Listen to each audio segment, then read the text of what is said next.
Ibu-ibu, bapak-bapak, ibu-ibu yang dimuliakan oleh Allah, ini terjadi di Syria. Terjadi di Syria itu ada seorang umur kurang lebih umurnya sudah 50 tahun, sudah punya anak, sudah berkeluarga. Itu dia memutuskan berangkat untuk mondok pesantren. Umurnya 50. Mondok pesantren 50 atau 53, 50-53 antara itu. Di Syria. Betul-betul terjadi. Terus ditanya oleh Pak Kiai, Bapak, kok Bapak ini sudah umur sekian kok harus mondok pesantren, kenapa? Pak Ustadz, Pak Kiai, saya ini adalah pekerjaan saya penggali kubur. Saya ini pingsan 2 kali setelah menggali kubur. Yang pertama ada seorang anak. Begitu saya gali, begitu saya mau taruh anak ini ke dalam liang lahat, tiba-tiba itu saya melihat sesuatu yang luar biasa. Di dimensi alam barzah itu, ini anak ini ternyata sudah dimasukkan, ditempatkan di suatu istana yang mewah luar biasa, dengan istana dengan taman-taman yang sangat luasnya, luar biasa indahnya. Saya terpesona, begitu terpesona saya pingsan. Saya diangkat orang naik. Terus beberapa tahun kemudian saya mengantarkan dan saya pingsan lagi. Terus saya tanya, ternyata itu dia kakak beradik. Dia itu ternyata kakak beradik. Yang saya bertanya sama ibunya, Ibu, saya mau tanya, anaknya Ibu itu bagaimana, Bu? Apa yang dikerjakan? Anak saya yang pertama itu adalah mondok. Dia meninggal karena di pondok pesantren. Dia sakit kemudian meninggal dunia. Oh iya, Masya Allah, terima kasih. Terus yang berikutnya itu adalah kakaknya. Jadi itu adiknya, kakaknya meninggal dunia. Kakaknya itu mondok pesantren? Tidak mondok pesantren. Tapi dia itu adalah pekerja. Dia cari kayu bakar di hutan, dijual di kota. Hasilnya untuk adiknya. Karena kami ini orang janda. Saya tidak punya suami. Saya kemudian kakaknya itu yang menjadi menopang kami hidup dan menopang adiknya yang sedang mondok pesantren. Maka akhirnya dia tapi sekarang sudah meninggal dunia. Baru dia cerita 2 kali dia melihat istana yang mewah luar biasa di alam barzah. Satu karena apa? Karena dia mondok pesantren. Yang kedua karena mendukung anaknya adiknya mondok pesantren. Maka oleh karena itu bapak-bapak, ibu-ibu, kalau ingin punya harapan terbesar untuk bisa mendapatkan istana mewah di alam barzah dan di surga, maka anaknya suruh mondok pesantren yang sungguh-sungguh. Karena pondok pesantren sekarang ada macam-macam, Ibu. Saya mau tanya ibu-ibu di sini biasa tahlilan kan, tadi tahlilan ibu-ibu, betul? Jangan karena gratis. Pondoknya mana? Oh, karena gratis pondokin sana saja. Padahal anti tahlilan, anti berjanji, anti istighosan. Jangan ikut seperti itu. Jangan mau dibodohin anak-anaknya ibu menjadi orang-orang anti tahlil, anti berjanji. Betul apa betul? Kalau ibu-ibu memang orang ahli berjanji, tapi kalau memang ibu-ibu memang orang-orang yang memang anti tahlil, anti berjanji, ya enggak apa-apa kalau begitu. Berarti satu mazhab. Betul apa betul? Betul apa betul? Jadi oleh karena itu bapak-bapak ibu, pondok pesantren yang sungguh-sungguh, yang ikhlas, yang sungguh-sungguh, yang ikhlas. Melanjutkan bapak-bapak ibu yang dimuliakan oleh Allah Subhanahu wa taala. Dan inilah indikator orang yang terjaga fitrahnya. Fitrah manusia itu adalah siap untuk menjalankan perintahnya Allah Subhanahu wa taala. Fitrah manusia itu siap menjalankan perintahnya Allah, menjauhi seluruh larangan-larangan Allah. Fitratallahi alladzi fataran nasa, fitrahnya manusia itu sebagaimana fitrahnya Allah yang adalah suci. Fitrahnya manusia itu adalah suci, siap untuk menjalankan perintah-perintah Allah. Tapi kenapa kok ada orang-orang sekarang yang walaupun sudah beridul fitri, tapi kenapa fitrahnya berubah? Fitrahnya manusia itu bisa berubah karena beberapa faktor.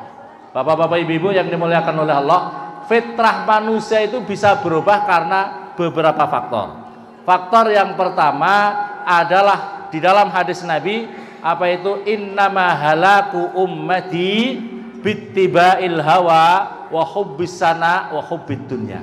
Kata Rasulullah sallallahu alaihi wasallam, sesungguhnya yang menghancurkan umatku, kata Rasulullah, itu ada 3. Yang pertama bittiba'il hawa, memperturutkan hawa nafsu. Yang kedua, memperturutkan dia itu yang dia amalkan, dia mau kerja kalau dapat pujian. Kalau dapat pujian. Mau masih salim, kenapa ibu masih salim? Ikhlas apa enggak? Oh, kalau masih salim itu kalau saya enggak datang, oh kalau saya datang dipuji, kalau saya enggak nanti takut. Lah berarti kamu kurang ikhlas. Masih salimnya kurang ikhlas. Karena apa? Motivasinya dapat pujian. Ibu-ibu, bapak-bapak kenapa rajin ke masjid? Waduh, kalau saya enggak ke masjid, saya nanti dicemooh sama orang, disepelekan orang. Jangan karena itu. Harus ikhlas karena Allah. Ya. Yang berikutnya terlalu cinta dunia. Terlalu cinta dunia. Ini yang menghancurkan umat Islam. Fitrah manusia yang menghancurkan umat Islam adalah ini. Terlalu cinta dunia. Dalam hadis Nabi, hubbud dunya ra'su kulli khati'ah. Terlalu cinta dunia pangkal dari segala kejahatan. Terus kalau ditanya, loh kenapa kita diajarkan untuk tidak cinta dunia, tapi kita diajari supaya lancar rezekinya? Beda, punya rezeki banyak boleh, jadi orang kaya boleh. Cuma bukan itu tujuan hidup kita. Uang, jabatan, dan kekayaan jangan menjadi tujuan. Semua itu ditinggal untuk sarana mengabdi sama Allah. Betul apa betul? Bapak-bapak, ibu-ibu mati dibawa enggak mobilnya? Motornya dibawa apa tidak? Emasnya yang banyak dibawa apa tidak? Ibu-ibu itu kalau sudah punya emas banyak, Masya Allah. Kalau takbir itu Allah Akbar, Allah Akbar. Ya. Itu maunya begini terus saja ya. Ya, makanya supaya tidak terlalu pamer, ganti karet saja. Kalau karet insya Allah tidak begini-begini. Betul? Ganti karet ya. Bapak-bapak, ibu-ibu yang dimuliakan oleh Allah, saya mengawali yang pertama memperturutkan hawa nafsu. Rasulullah SAW dengan para sahabat ketika sudah selesai perang Badar, maka kata Rasulullah SAW, raja'na min jihadil asghar ila jihadil akbar. Terus ditanya Rasulullah, ya Rasulullah, apakah ada perang yang lebih besar daripada ini ya Rasulullah? Jawabnya Rasulullah, iya, ada perang yang lebih besar dari perang Badar ini, yaitu perang melawan hawa nafsu. Perang melawan apa Bapak-bapak Ibu? Melawan hawa nafsu. Hawa nafsu kita itu luar biasa beratnya. Hawa nafsu itu, ya Allah Bapak-bapak, andaikan kita ini, Bapak-bapak Ibu, andaikan diri kita ini tidak ditutupi oleh Allah aib-aib kita, kelemahan-kelemahan kita, potensi kejahatan di dalam dada kita ini, tidak akan ada orang menghormati kita. Tidak akan, ibu-ibu tidak menghormati diri saya. Oh, Pak Ustadz ini memang kurang ajar, hatinya kurang ajar. Pak Ustadz ini juga begitu, Pak ini, Ibu Ketua Majelis Taklim juga begini ini. Karena hati manusia itu bergelora macam-macam inginnya. Oh, andaikan aku begini, andaikan gini, andaikan. Betul apa betul? Hati kita itu kan maunya macam-macam. Hati kita itu maunya bermacam-macam. Ingin lepas kayak apa itu, lepas bebas tanpa norma. Hati kita itu maunya seperti itu. Untungnya kita masih punya rasa malu. Untungnya kita masih punya rasa. Andaikan dibuka di dalam hati kita, ibu-ibu tidak akan menghormati saya. Oh, Pak Ustadz kelihatannya pakai surba. Apa artinya itu ya? Hati manusia itu yang bergelora. Oleh karena itu bapak-bapak, yang penting melawan hawa nafsu. Maka oleh karena itu Abu Lais As-Samarqandi mengatakan, diri kita itu harus punya musuh yang berat kepada diri kita itu macam-macam. Pertama adalah hawa nafsu kamu, hawa nafsu manusia. Yang berikutnya lagi adalah masalah dunia. Yang berikutnya lagi kata Syekh Samarqandi adalah setan dari jenis setan jenis yang gaib. Bapak-bapak ibu, dalam hadis Nabi itu diterangkan, seseorang itu, setiap orang mau melakukan amal baik itu setidaknya, tapi nafsu kita itu lebih jahat daripada potensi godaan manusia 70. Bapak-bapak ibu-ibu perhatikan, hawa nafsu kita ini lebih berat sekali, lebih hebat, lebih berat potensinya untuk melakukan kejahatan daripada digoda oleh 70 setan gaib. Maka oleh karena itu Syekh Farul Razi mengatakan, setiap orang mau melakukan amal baik itu ada 70 setan gaib yang menggodanya. Bapak-bapak ibu mau datang ke Majelis Taklim. Ini Majelis Taklim baik apa tidak ini? Baik apa enggak ibu? Itu ada 70 setan gaib yang menggodanya. Ada 70 setan yang masuk kepada pori-pori kita, yang ikut aliran darah kita ada 70 setan gaib. Ini kalau kita mau amal baik, mau sedekah begitu. Makanya Syekh Fahru Razi di dalam majlisnya, jadi setiap orang mau melakukan amal baik itu minimal ada 70 setan gaib yang menggoda kita. Terus ya Syekh, saya mau pulang, saya mau sedekah kepada fakir miskin di lingkungan saya. Makanya dia pulang, dia kumpulin apa itu harta bendanya, sembakonya, uangnya, mau dibagi-bagi fakir miskin kanan kirinya. Akhirnya terus istrinya datang, Pak, untuk apa Pak? Ini kita mau sedekah tetangga-tetangga fakir miskin, tetangga kanan kiri nih. Pak, kamu masih butuh gini. Akhirnya berkelahi dengan istrinya. Rebutan harta yang mau disedekahkan, berebut sama istrinya. Maka akhirnya kocar kacir, tidak jadi disedekahkan, jadi ditinggalkan. Terus akhirnya dia kembali ke masjidnya Syekh Fahru Razi, kelihatan apa itu kusut, kelihatan seperti orang yang tidak bahagia. Ditanya, Fulan, gimana kamu sudah bisa mengalahkan 70 setan gaib? Ya Syekh, saya sudah mampu mengalahkan 70 setan gaib. Saya sudah pulang ngumpulin sembako, ngumpulin uang untuk saya sedekahkan kanan kiri. Tapi induknya datang, saya kalah. Induknya setan datang, saya maksudnya apa? Setan itu bisa saja dari jenis seorang perempuan, seorang istri, seorang anak, orang-orang terdekat kita. Ini adalah bisa menjadi godaan kita. Artinya apa?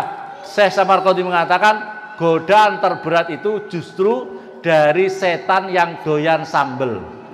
Godaan setan terberat itu setan yang satu bantal dengan kita, yang tidur satu pembaringan dengan kita. Kalau itu menggoda, luar biasa pengaruhnya. Betul apa betul? Bapaknya mau sedekah, Pak, Bu, kita ini hari raya korban, nanti kita korban ya sapi itu ya. Kan kita sudah punya sapi 40, kita korbanin ya satu ya. Nah, kata ibu, 40, belum 400. Kalau sudah 400 kan belum 1000. Pokoknya Masya Allah, setan yang satu bantal dengan kita itu godaannya lebih laki-laki itu biasanya kalau sudah istrinya yang ngomong mesti kalah.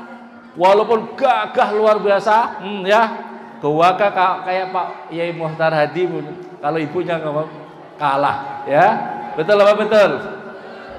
Biasanya Nabi Adam saja atas usulannya istrinya kalah, gini betul. Adam tidak mau. Saya sudah diperintahkan Allah, jangan mendekat-dekati pohon itu. Katanya istrinya, enggak Pak, ini kan buah istimewa ini buah khuldi. Jadi kalau orang minum ini enggak usah makan, ngicipi saja. Kan ini perintah, kita ngicipi saja supaya katanya itu konon ceritanya kalau ngicipi ini kita anak turun kita tetap di surga. Oh iya kah? Oh, karena pengaruh istrinya digoda oleh setan, akhirnya ngicipi. Begitu ngicipi diturunkan seanak turunin Nabi Adam. Sehingga bapak-bapak ibu-ibu kita sekarang ini korban bujukan rayu siapa? Siti Hawa digoda oleh iblis. Bapak-bapak ibu-ibu yang dimuliakan oleh Allah Subhanahu wa taala. Jadi godaan yang terberat itu adalah karena apa itu hawa nafsu yang didukung oleh yang terberat hawa nafsu itu adalah daripada apa itu setan sejenis jenis manusia, setan yang sama-sama doyan sambel. Ini yang paling terberat dalam hidup kita. Bapak-bapak ibu-ibu yang dimuliakan oleh Allah Subhanahu wa taala, kenapa manusia gampang tergoda ini? Kenapa manusia gampang tergoda? Karena kita ini jauh daripada ilmu. Karena kita jauh daripada ilmu, artinya faktor terberat umat Islam tidak bisa jaya itu adalah al-jahlu. Umat Islam semakin al-jahlu, semakin bodoh. Kenapa al-jahlu?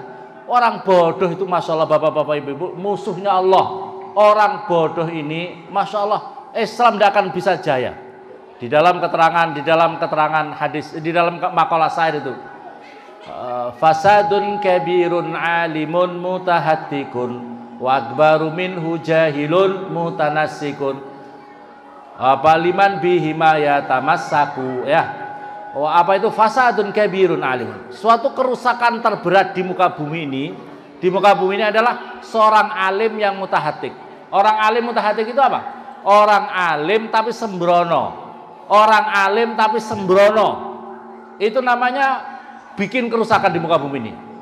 Apa orang alim sembrono itu kayak apa? Dia alumni pesantren, tidak mau ngaji. Orang pesantren itu kan diajari ngaji bertahun-tahun di pondok pesantren. Pulang dari pesantren, diam saja.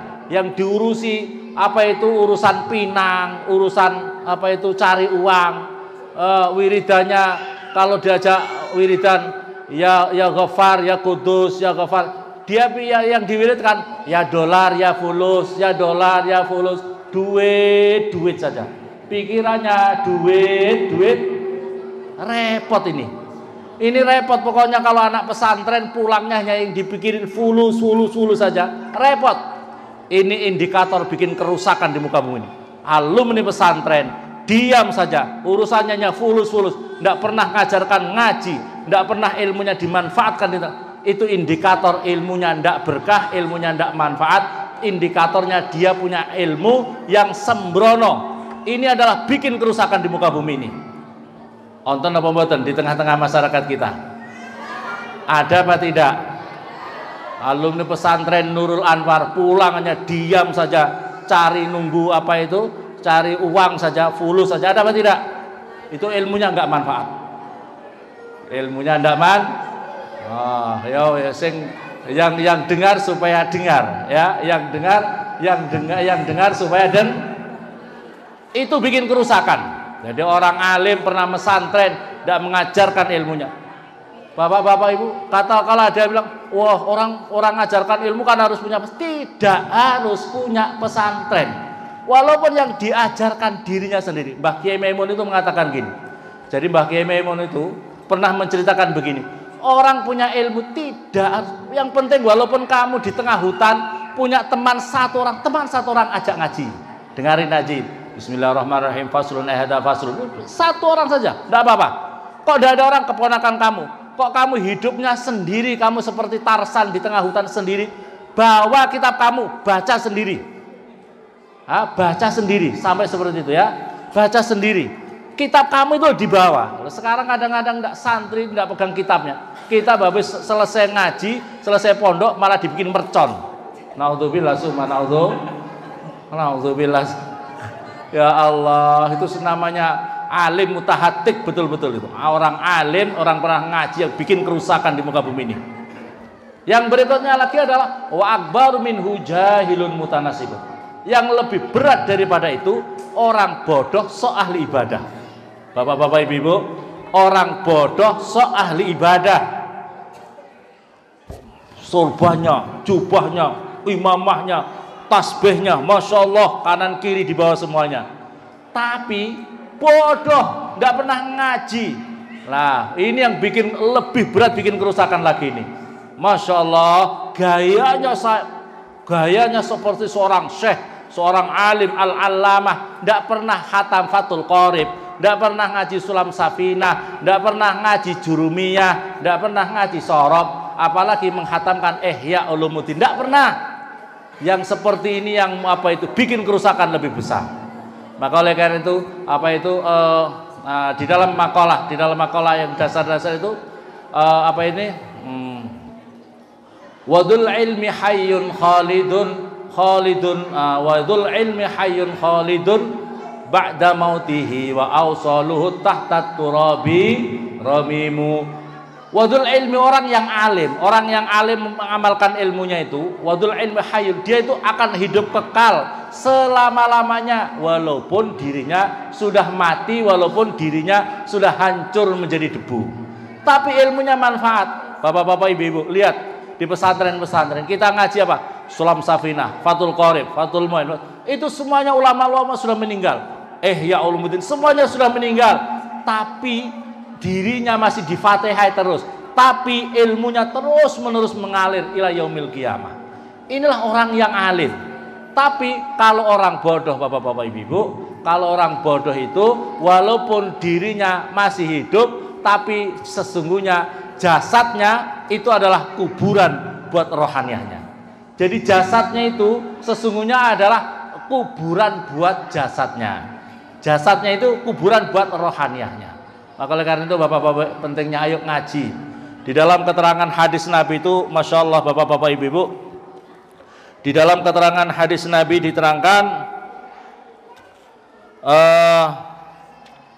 waqala Nabi sallallahu alaihi wasallam, laulal ulama ma'ubidallahu fil ard. Andaikan tidak ada ulama di muka bumi ini hadirin, maka Allah tidak akan disembah di muka bumi ini. Wa ma ruzikal ibad, dan Allah tidak akan memberikan anugerah rizki-rizki pada hamba-hamba Allah. Bapak-bapak ibu-ibu, kalau bapak ibu hamba-hamba Allah itu manusia, bapak-bapak ibu masih diberi rizki oleh Allah sehingga bisa makan, bisa minum, bisa menikmati fasilitas dunia. Semut-semut, binatang-binatang, semuanya itu bisa diberi rizki oleh Allah. Sebab apa?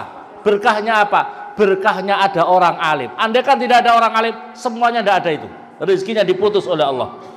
Wa ma ukhrijatil ardu nabata. Allah tidak akan mengeluarkan tumbuh-tumbuhan di muka bumi ini kalau tidak ada orang alim. Berkah ada orang-orang alim, dunia ini masih ada tanaman-tanaman ini sebab ada orang alim di muka bumi ini. Ini hadis Nabi wal azhar. Begitu juga pohon-pohon bisa menumbuhkan buah-buahnya. Buah-buahnya itu karena bisa berbuah dan bisa dinikmati oleh makhluk-makhluk Allah. Sebab apa? Sebab ada orang-orang alim di muka bumi ini. Walal uyun amwaha, dan tidak ada air-air, mata-mata air yang bisa menggenangi seperti telaga-telaganya. Kalau masih ada telaga-telaga, ada mata-mata air, sebab apa? Berkahnya ada orang-orang alim. Walas sama amtorha, dan tidak langit menurunkan hujan kalau tidak ada orang-orang alim di muka bumi ini. Maka oleh karena itu hadirin yang dimuliakan oleh Allah, pentingnya ayo putra-putri kita jadi orang alim. Jadi hadis Nabi itu kun aliman au muta'alliman au muhibban wala takun rabi'an. Ada yang sampai ke 5 ya. Jadilah kamu, jadikan putra-putri kamu orang alim, satu orang alim.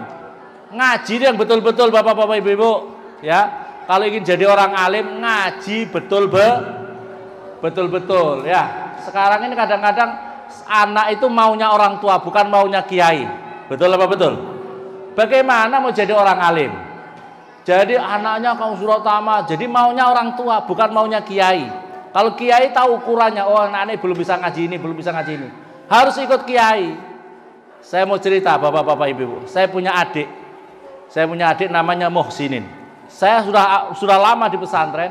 Saya sowan sama Mbah Kiai Maimun Zubair. Mbah Yai, kula napa badhe mengizinkan napa adik kula boyongaken. Kula badhe betul.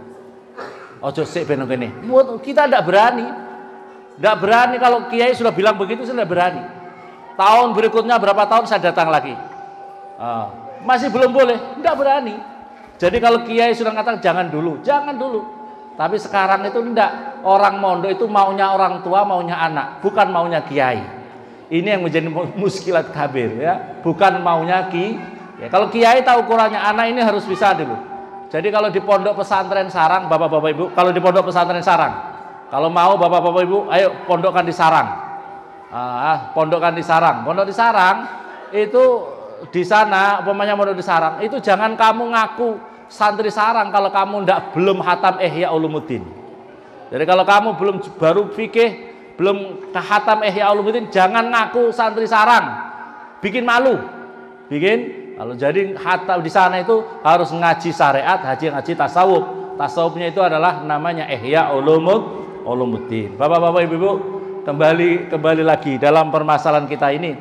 Jadi sekarang ini hadirin dimuliakan oleh Allah, permasalahan kita ini adalah yabta'iduna 'anil ulama wal fuqaha. Yab'adu atau menjauh daripada ulama dan ahli fiqh. Ya ba'duna, menjauh mereka umat Islam ini daripada ulama ahli fikih. Ini permasalahan kronis di tengah-tengah kehidupan kita. Bapak-bapak ibu-ibu yang dimuliakan oleh Allah Subhanahu wa taala. Jadi salah satu contoh kebodohan itu adalah di antara orang-orang yang bodoh itu biasanya gampang memperturutkan hawa nafsu. Di antaranya siapa bapak-bapak ibu-ibu? Qabil Habil membunuh saudaranya karena yang diperturutkan hawa nafsu. Kalau orang punya ilmu, dirinya mampu mengendalikan, berupaya untuk mengendalikan hawa nafsu, bukan dikendalikan hawa nafsu. Qabil membunuh saudaranya sendiri, bapak-bapak ibu-ibu. Padahal ini putranya Nabi, sampai memperturutkan hawa nafsu. Karena apa? Kebodohan. Karena apa? Kesombongan. Jadi faktor yang menghancurkan fitrah kita ini adalah sombong, adalah kesombongan dan kebodohan. Yang pertama, ya. Yang berikutnya lagi, bapak-bapak, ibu-ibu, ada putranya Nabi. Yang perlu kita contoh adalah seperti putranya Nabi Nuh. Nabi Nuh, Nuh, Kan'an, sini, ikut abah ya, ikut abah. Enggak, bah, saya tidak percaya. Kalau memang ada banjir, saya akan naik gunung. Tidak bisa, gunung sekarang tidak bisa menyelamatkan. Gunung nanti, saya tidak percaya. Ini pertama adalah salah satu anak yang kurang ajar, tidak patuh sama orang tua. Akhirnya apa? Ada banjir, dia naik gunung, gunung tinggi-tinggi, mau didekati terus sama Nabi Nuh. Ayo nak, sini nak, saya tidak mau di atas. Terus menyampaikan, ya Allah, gampangnya pakai bahasa Indonesia, ya Allah, dia itu keluargaku ya Allah, itu anakku ya Allah, itu anakku ya Allah. Mohon untuk diselamatkan ya Allah. Tapi jawabnya Allah SWT dalam Al-Quran, innahu laisa min ahlik. Dia itu hakikatnya bukan keluargamu. Innahu amalun ghairu soleh, karena dia punya perilaku amal yang tidak soleh. Bapak-bapak, ibu-ibu, ini ditegaskan. Maka akhirnya perahu menjauh daripada anaknya Nabi Nuh, dan anaknya Nabi Nuh tenggelam dalam keadaan su'ul khotimah, masuk neraka. Bapak-bapak, ibu-ibu, jadi kalau kita ambil pelajaran dari putranya Nabi Nuh itu ya punya putra, ditegaskan oleh Allah, hakikatnya bukan anakmu Nuh, hakikatnya bukan anakmu, karena anakmu tidak soleh. Jadi bapak-bapak, ibu-ibu boleh punya anak, anaknya berapa, tapi kok anaknya tidak soleh, anaknya tidak mau ngaji, anaknya tidak mau belajar agama, anaknya tidak mau ngaji, maka hakikatnya bukan anaknya bapak-bapak dan ibu-ibu. Karena anak-anak bapak dan ibu-ibu kalau tidak soleh justru menjerumuskan orang tua masuk neraka. Naudzubillah summa naudzubillah. Jadi ini diterangkan, ditegaskan Al-Quran. Anak kita hakikatnya bukan anak kita kalau tidak menjadi anak-anak yang soleh dan solehah. Bapak-bapak, ibu-ibu yang dimuliakan oleh Allah Subhanahu Wa Taala, inilah hal-hal yang yang berikutnya lagi adalah zaman Rasulullah.